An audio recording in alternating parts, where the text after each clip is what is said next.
Hi guys, so today I was meant to have a fitting with Phil and we had a last minute consultation. He was desperately getting to try to get some new hair. So I'm going to do Phil's fitting today on a block. So we do a lot of these now, especially during the times that we've been going through where people couldn't come into salon and that. So what we do, we attach it to a block, as you can see, a nice fake head. So I know what Phil has because luckily enough I do Phil's hair quite often. But I've also got one of Phil's systems that I've already cut in a little while ago. We've already got it, so I can use it as a template. So I can already check the lengths and all this and make sure. What we tend to do with block cuts though, is we tend to leave them just a slight bit longer, just so that when we get to attachments, we never know what people's hair growth is going to be like. So especially during lockdowns, people's hair grows, it was better to leave it a little bit longer. So with Phil's, I don't really need to worry too much because I know Phil's hair quite well.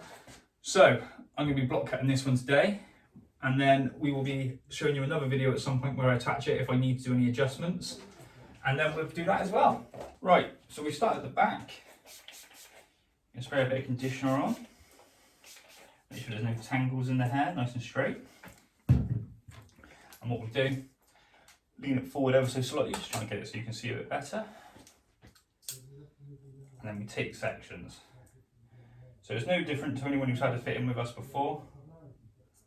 We know we do it like exactly the same. We take little sections, anywhere from like ½ an inch to an inch, just trying to get that blend right.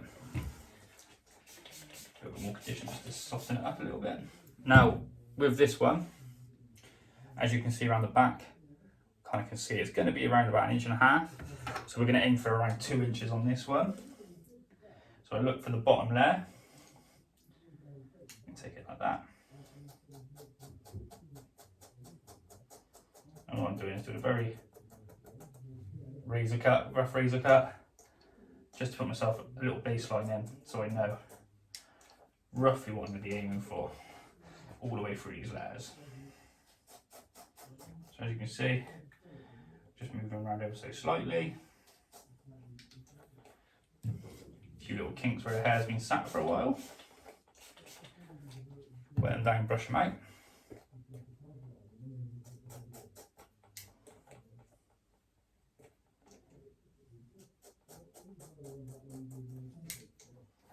And then what we do, take the next layer, next section, pin that lot up, get that out of the way there.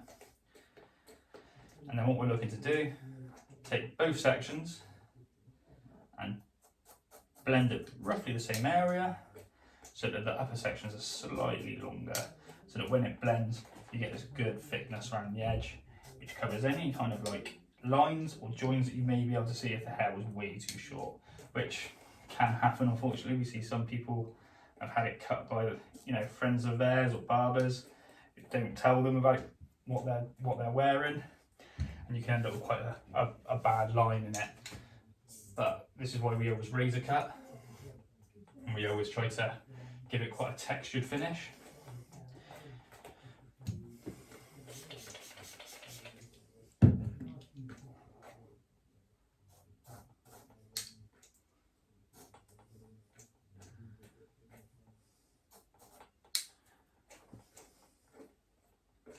You can see, just going to do that last little section there. And what I'm going to do is do that all the way around the edges as well. Do the exact same principle until we get to the top, and then we'll be cutting that differently.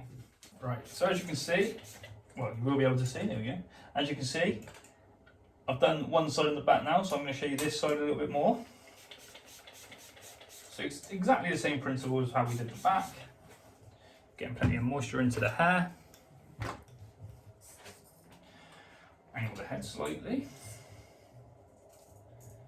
Take the section, pin that up. Hopefully it won't fall down. Pin that one up, there we go. Moisten the hair.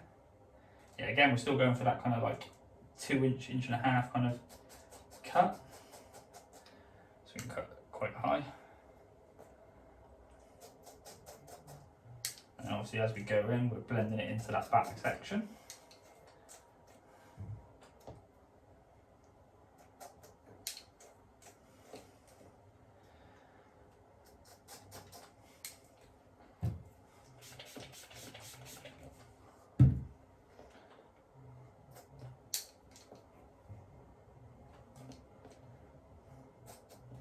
Obviously I'm going to leave the fringe for now, because obviously we need to cut the fringe slightly different.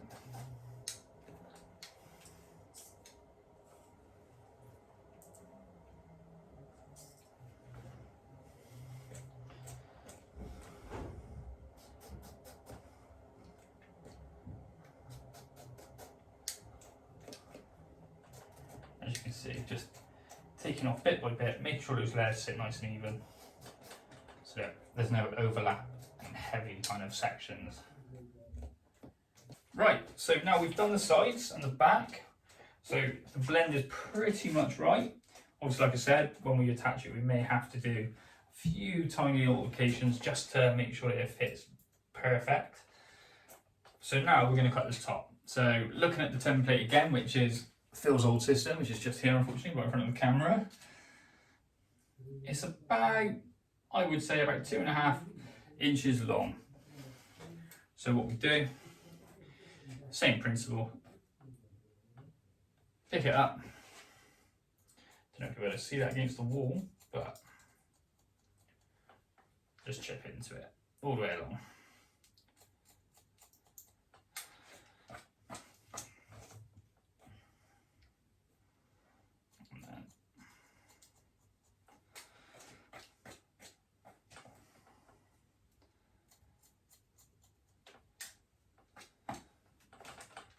So then take the next section, take a little bit of crosshair from the other one, and literally just chipping into it all the way along, just to get it nice and even. I say even, you know, chipped into, nice and texturized, but even so that it's roughly the same length throughout.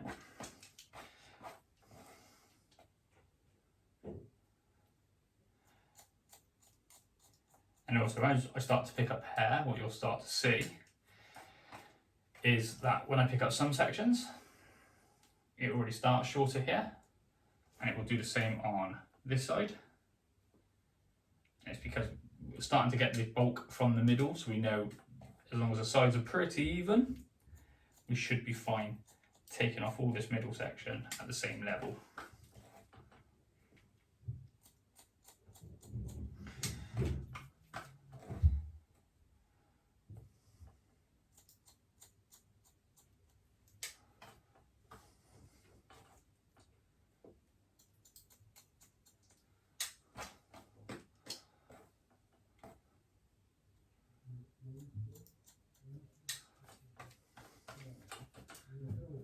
So you can see it's starting to look right at the top.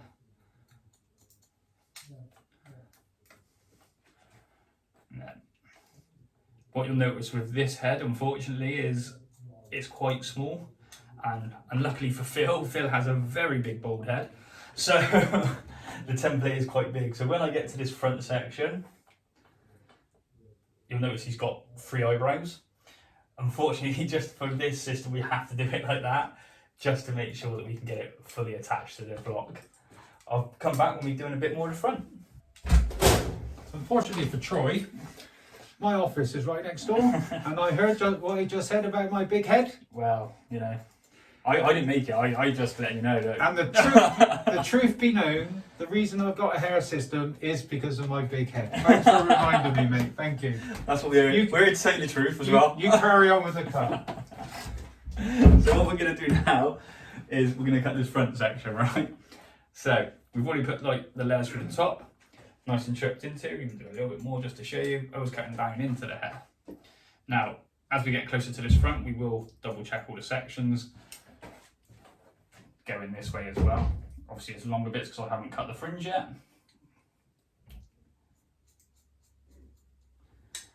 So I'm cutting down into the fringe. Now obviously with this fringe we've got to be careful not to just kind of do the length what we think, like here, because obviously, like I said to you earlier on, Phil's big head makes the eyebrows have 3. So what we're going to do, I'm going to take it to roughly the nose just as a baseline. Now obviously on a normal sized head, this would probably be around about Phil's eyebrows. But like we said, just because of the sizing with the difference, we're just going to make it work how we can. So don't worry about that cut, because obviously that is not going to be the finished cut. And if it is, you can sue me. So what we're going to do now is saturate that down. We're going to bend the head slightly back, just so we can get a little bit easier on the lift. So the same principle all the way through. Still looking for that kind of 2.5 inches, especially as it wants it a little bit longer towards the fringe, because Phil likes to wear it in like a swoosh off to the side. So we've got to be able to make sure that he can get that kind of shape into the hair. So just picking up the section here, make sure it blends into that side section.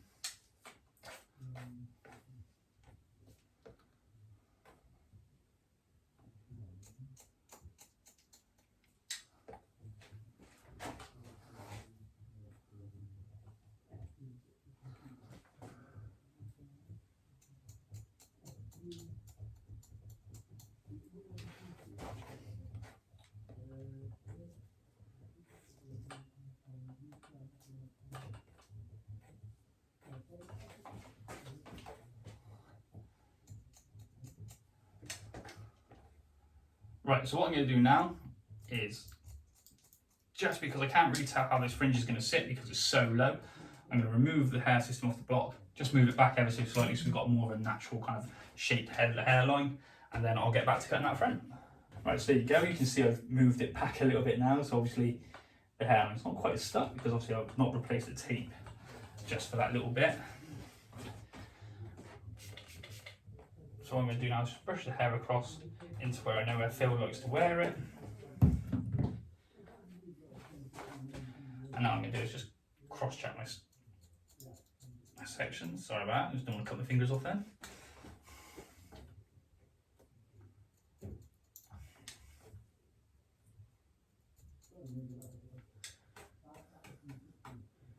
So as I was telling you, roughly eyebrow length when we brush it down normally.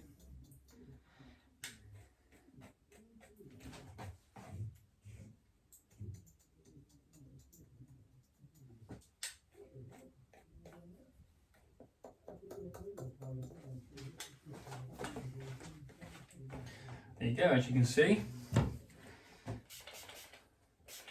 Got most of the shape in now.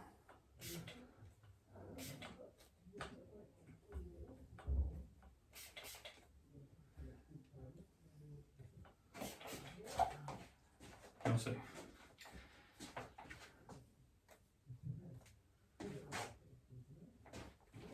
you can see we've got the shape in a bit better now. So for me that's going to be short enough for Phil until we fit it, and then we can cut a tiny bit more off depending on how he feels at the time. So yeah, that's how we do our block cuts. I will dry this off, put it all ready for Phil, retape it, ready for Phil to attach whenever he feels like he's going to change. Like, we all know Phil likes to rotate his systems to get as long as possible out of them. In fact, I can actually tell you, this one is being made over a year ago and he's not had to put one on, so he rotates them quite regularly. So he must be getting towards the end of a lifestyle of one, so we'll probably get rid of that one and replace it with this one in his cycle. But yeah, so there you go, that's how we cut them in. Hopefully we'll see you soon, and if not, we can always cut it in here and send it out to you. And also, for anyone who wants to know, he says it about his size of head. Look at the size of that. Look at it. Mental.